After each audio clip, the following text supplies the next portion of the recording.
GATE program that happened in the 1980s and 1990s for children? And are these two connected? I tend to think yes. The CIA's Gateway Program or Gateway Experience was a series of training and audio techniques that were developed at the Monroe Institute, like I said, back in the 70s and the 80s. Well, for a lot of us who were in GT or GATE, Gifted and Talented program, number one, it's very weird, some of the experiences we went through. Number two, there's so many similarities between that program and the CIA program, which has been in undisclosed documents that you can find online. The CIA's Gateway program focused on out-of-body consciousness, meditation, and out-of-body experiences. We remember going through very interesting tests. Some of them were basic IQ tests, but many of them were of the meditation type testing, where we had to listen to a woman's voice on an audio tape with big earphones. They were facilitated by people who did not work at our school. And if you've watched my other GATE or GT videos, then you'll know about even more weird phenomenology type experiences that a lot of us had that went through that program. The weirdest part is, why were they named the same thing? This is probably going to be part one, but remember some of the other things that I've talked about with the pineal gland and fluoride, and this is my personal experience, so TikTok, do not take it down. There will be more to come. I want to hear your experiences.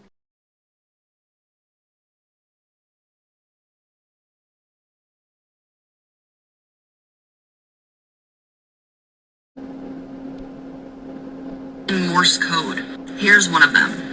So they gave us at the top what the Morse code is, and then we had to fill out the rest of the worksheets to like make codes and messages and stuff in Morse code. A lot of our worksheets were about different codes. This one is literally called Codes to Crack. But there's so much more. Like the stuff I found in there, I'm like, what were you training us for? Like, why was I 10 years old speaking Russian? It's cool, but I don't actually remember anything except that's my name.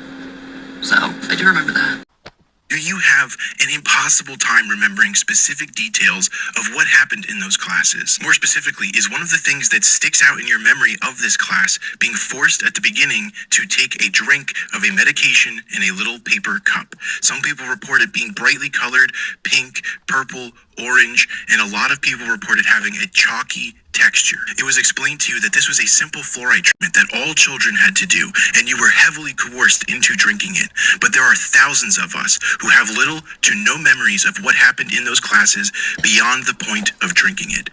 So what actually was in those cups? I've narrowed it down to two interesting theories, but I want to emphasize that this is just a fun, speculative theory for entertainment purposes only. The first substance that immediately caught my attention while researching this topic is something commonly referred to as BZ. Not only was this chemical researched heavily by the US military during the same exact time that these gifted and talented programs were being formed across the country, but it was known for two very specific properties. The first is its hallucinogenic qualities, and the second is its ability to block new memories from being formed. This medication can be ground up into a fine powder and mixed with a liquid to be given orally, but due to its insolubility, it would also create a sort of chalky texture like the one that we remember while drinking this pink drink. The biggest problem that I have with BZ, and what leads me to believe that my second theory is more accurate, is that this medication can last up to 96 hours, which would not be conducive to a GATE program within the confines of school hours, and would raise suspicion in parents if their children were coming home still dazed and confused. The medication that I think was most likely being used on us is something called scopolamine, which is a medication you may have heard before because it is used in all sorts of applications throughout healthcare. It has the same exact ability as BZ to block new memory formation while also increasing suggestibility in the patient. Mixing it with a liquid would also produce the same chalky texture, and given in the right doses, you could time it so that it wears off right as the school day is ending. As far as the bright colors and distinct flavors like bubblegum that people remember, I think that these were added to it as a sort of psychological manipulation to make it more appealing to children and for us to be less likely to talk about it outside of school. Once again, these are just speculative theories. I could be totally wrong with this, but the fact that so many of us only remember this pink drink and then our memories go completely blank leads me to believe that this may have been the cause of our amnesia.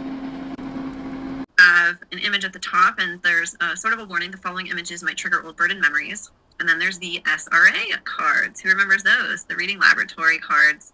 SRA was kind of a interesting name. We know that that also stands for satanic ritual abuse, so it's interesting that they chose this specific brand and these specific reading materials to be in GATE programs. So that's kind of interesting too.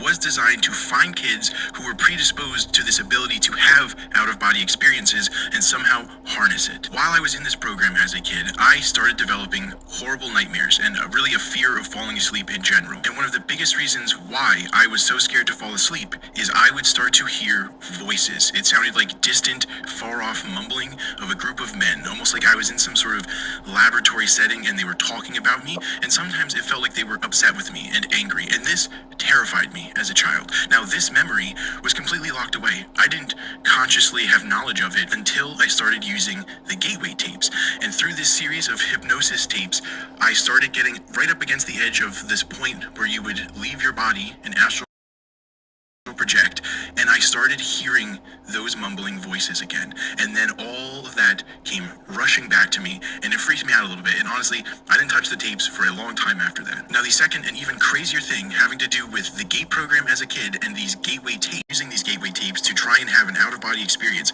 without having any conscious memory of the GATE program or anything that I went through as a child. At this point in time, I am pretty far along in using these Gateway tapes, and I am trying to access one of the higher levels of consciousness that they outline in this program. During this experience, I am immediately taken out of my body and abducted onto an alien ship, and I know that this all sounds crazy and people are going to write me off almost immediately, and to be fair, I probably would do the same thing if I was listening to this story. I was taken aboard this alien spaceship where I saw what I can only describe as gray aliens, the traditional ones that you see in Hollywood movies, and they were administering tests on me. These were psychic association tests, and I saw on this big screen all of these images, these alien images that I literally cannot describe to you in human language, but the whole purpose of the test was to have this collage of alien pictures and then one or two human pictures. So it would be all these weird things that I don't know what they are, and then a picture of a cow or a boat, and then I would have to somehow, by staring at this screen, determine which ones matched. And I don't know if this is important whatsoever, but the reason why this whole experience stuck out so vividly in my mind is that the screen that I was taking this test on, aboard some UFO type thing, was framed in this shiny red plastic, and it reminded me of an Etch-a-Sketch as a kid. And I distinctly, intuitively knew that that was designed like that to put me at ease and to give me some sort of frame of reference, some sort of nostalgia that would tie me to the experience, ground me in it, let me know that I was somehow safe during it, and I would be able to remember it and take this back with me. I know that this all sounds absolutely insane, and frankly, I agree with you, but it is way too weird and coincidental to not share with you guys in the hopes that someone else knows what the hell I'm talking about. Pa' que decirte los dueles, solo por ti, te quiero ver, paso por ti, siente la tierra, pa' fumar, también pa' beber, sí, sí, sí, sí, sí, sí, sí, traje pa' fumar, también pa' beber, sí, sí, sí, sí, sí, traje pa' fumar, también pa' beber, sí, sí, sí,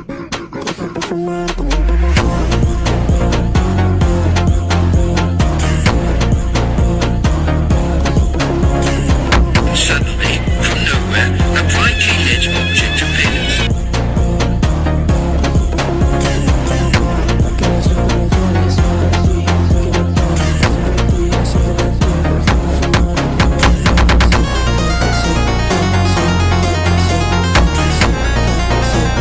Enlightenment. Instead, the exact opposite has happened. The powers that be, using the military-industrial medical complex at their disposal, have blocked it out. They've stopped it, and instead, what's happening is descension, which is singularity, whatever you want to call it. What it means is, essentially is the total enslavement of humans, as I saw it, and things that I personally psychically saw.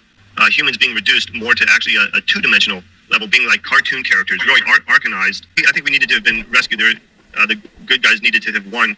I'm talking about as far as ETs, someone coming in here and doing something. As far as we're concerned here in this dimension, here and now, we didn't win. It's over. It's over. Humanity's over. And there's a number of things I can point to. I can say about that personally. Well, tell us about it. Okay. Actually, let me read the back cover of my book because it's a good synopsis. By the way, the book is called How Black Ops Military Stopped Ascension: Transhumanism, End of the Human Era. Black Ops military groups are covertly abducting starseeds and stealing their souls and spiritual properties. Starseeds are used as lab rats for horrifying projects, including communicating with the dead and near-death experiments.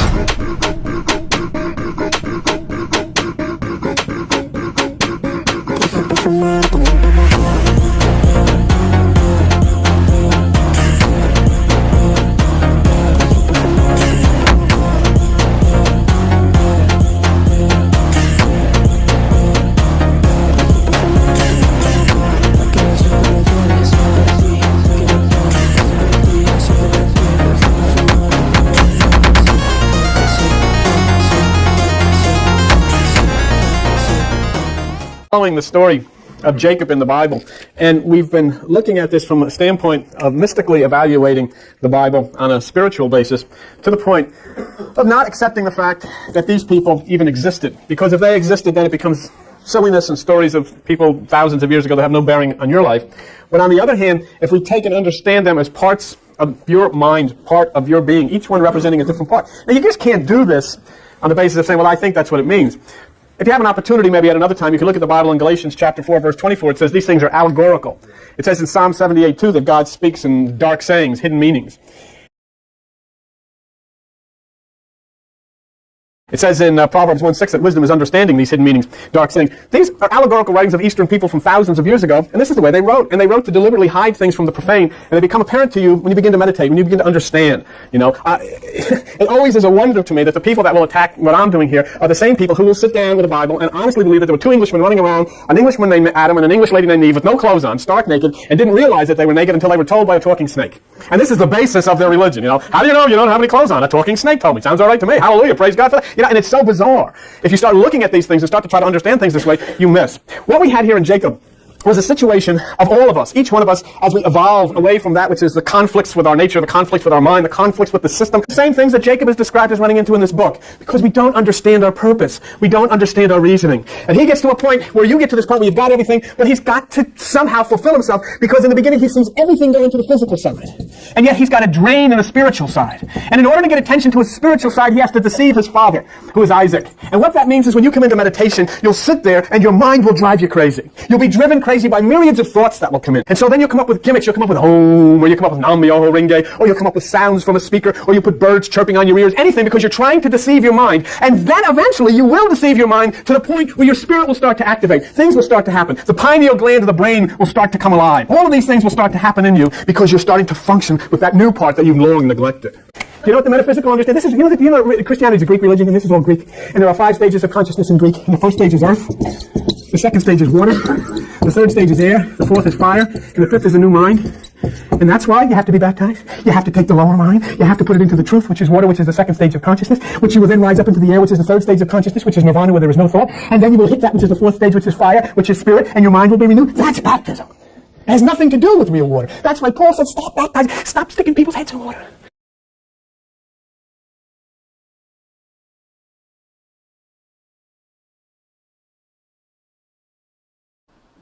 Evidently a guy named Lewis Terman is the quote-unquote father of gifted education. He worked at Stanford with psychologists in the military, plus studied California kids with high IQ in the early 1900s and followed them through their lives. He believed in eugenics. We know, I've already done 3 interviews, Stanford Research Institute survivors who whistle blew being an MK Ultra at these programs. So we know that Stanford was in a paperclip college that was running these programs after World War II. And that Dr. Mengele was alleged to have been there.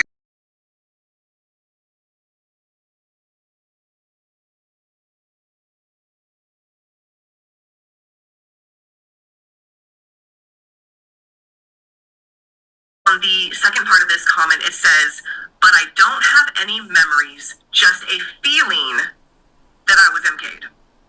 That is the exact same for me also. The thing they learned is not all thought happens here. It also happens behind your elbow, behind your knee. Your entire nervous system is filled with actual brain cells. So there's thought and action that takes place throughout your nervous system. We knowledge through somebody else's study. We just got that by accident.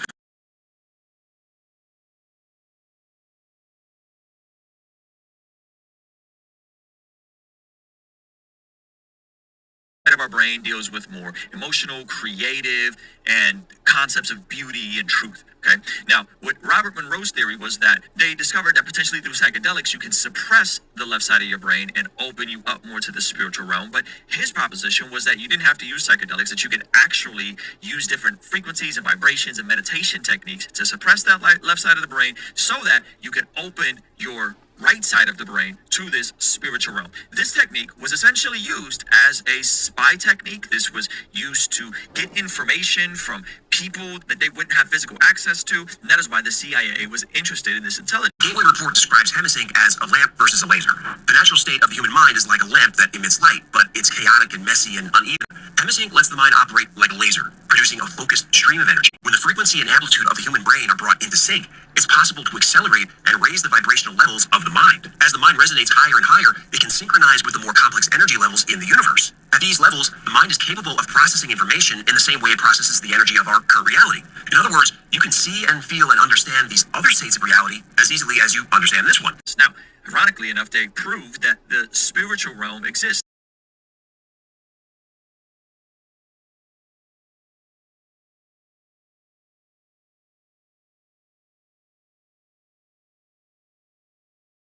Check out what all his said in his video. There are non-human species, which Monroe saw as aliens, what are basically angels or demons. They're often happy to talk to Monroe and his crew and explain how the spirit world worked. Monroe built friendships with many of these beings, seeing them dozens of times repeatedly. The spirit world is largely chaotic, like a jungle or our real world. It's not orderly or safe like we like to imagine, but a natural ecosystem in which creatures have their own motivations, goals, they eat each other, some are stronger than others, and more. It's not a place of peace and serenity. That being said, there are very clearly some stronger and better types of creatures than others. Some of these things were benevolent and helped Monroe, and others were monsters who attacked him. The main way the spirit world operates is that it exists in opposition to our world. Our world is hard, difficult, brutal. The spirit world doesn't have time. It's infinitely large, and thought creates action. So that right there was What If Althist's assessment of Robert Monroe's series on this topic.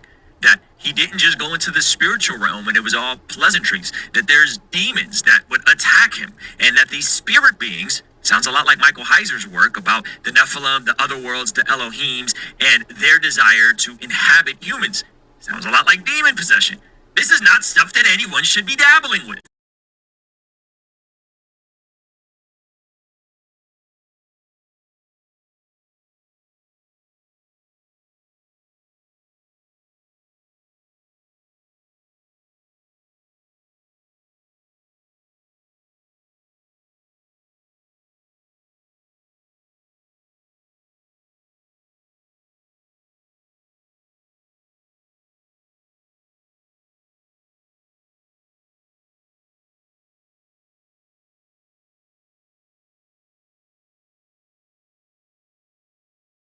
She called me to her and she said, I want you to see something.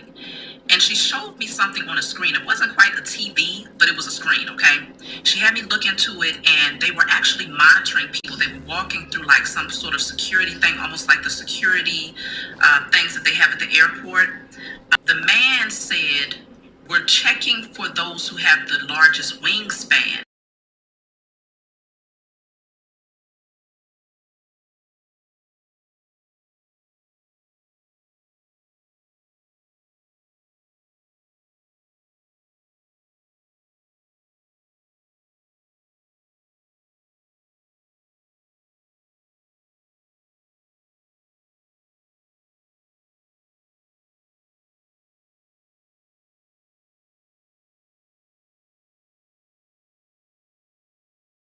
We need those that have the largest wingspan. So she looked at me and she was like, you know what that means, right? And I was like, well, it seems like they're looking for earth angels. That's what I said in the dream. So she was like, take a look at this. So she showed me the screen again. And this time it was a bunch of men. They were inside of a prison and they were all fighting each other. But the crazy part is that when I looked closer, I noticed that a few of the men, it was like maybe 3 of them out of a whole bunch, maybe about 50 men fighting, about 3 of them had really big wings, okay? Like wings that you would see on an angel, like the depictions that they have of angels, but it wasn't an obvious thing. Like, you wouldn't be able to see it with the naked eye. I didn't see it until after I looked more closely. But the battle that they was in was very gory. It was a lot of like chopping off. It was very gory, and there was a lot of blood. Okay, but the men who had the wings was ripping their asses apart. I'm talking about they was tearing them up. Okay, powerful. They are not regular, everyday, average men. They have strong gifts. They have strong powers. They have a powerful connection to the Most High and all things that are spiritual. The wings represent that, okay? And they were at war with all of these other men who wanted blood. The men who didn't have these gifts, though, was getting their asses torn up. But they were still putting some pain on the earth angels, though. The men that was fighting that had the wings, they still were, they were shedding blood and things like that. But they ended up in this prison setting. So what I'm feeling like is that this is a strong message in regards to the powers that were and their agenda, okay? Their agenda against the chosen. Their agenda was to place the chosen into very compromising positions by first finding them. They had to weed them out of the crowd. They had to use specific measures, certain types of devices. Like I said, the woman initially showed me men walking through a security gate or whatever you want to call it, but it was scanning them. And they specifically said they was looking for men who had the largest wingspan, which means they recognized that they was looking for chosen seed, okay? The next scene was these men in prison fighting in battle, okay? Fighting for their lives here. Which lets me know they had to put in a very low vibrational state in order to have a leg up on them in this spiritual warfare, okay, against the chosen. Up in the web of the matrix, being drawn into this low vibrational state so that then they're constantly at battle, fighting for their lives, fighting to stay alive, fighting to maintain their power or whatnot. To take them down by entrapping them, by imprisoning them, so that not just imprisoning them physically, but also imprisoning their minds, their body, their soul, their spirit, okay? And putting them in a vulnerable position where they have all of these different energies coming at them at once, and the only thing that they can do is just fight to survive.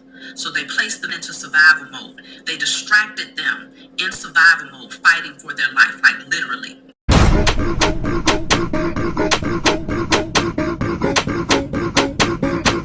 Fumar,